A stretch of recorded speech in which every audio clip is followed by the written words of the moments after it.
Hello guys, তোমরা দেখতে পাচ্ছ সেই লেভেলে কিন্তু গঙ্গা, আর এখানে বাস্তা ফেলা হয়েছে। দেখতে পাচ্ছ তোমরা এটা হচ্ছে শ্রীকান্ত টোলা। আর সেই লেভেলে কিন্তু নদীর স্রোত দেখতে পাচ্ছ তোমরা। আর ওই যে সামনে দেখতে পাচ্ছ, ওই সামনে কিন্তু ছিল একদম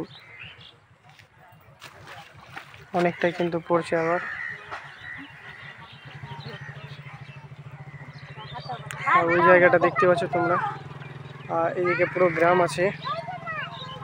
আর দেখতে পাচ্ছ মানুষের কত কষ্ট, যে এই কলের পাইপটা কিন্তু বেঁধে রেখেছে যাতে কেটে যায়, তবুও কিন্তু পাওয়া যেতে যায়। তার জন্য দেখতে পাচ্ছ দড়ি দিয়ে কিন্তু বেঁধে রেখেছে। যা হোক, সিস্টেম ভালোই করেছে। আর গ্রামটা দেখতে পাচ্ছ পুরো একদম শেষ হয়ে গেল। সেই লেভেলে কিন্তু নদী কাটছে গাইস, সেই লেভেলে একদম কিছু করার নেই। আর এইদিকে আমাদের বাড়ি আছে, সেগুলোও কেটে যাবে কিন্তু। দেখতে পাচ্ছ সেই লেভেলে কাটছে একদম। আর তোমরা অবশ্যই কিন্তু মানে ভিডিওটা দেখবে। আর শোটটাও দেখতে পাচ্ছ কি মতো একদম কেটে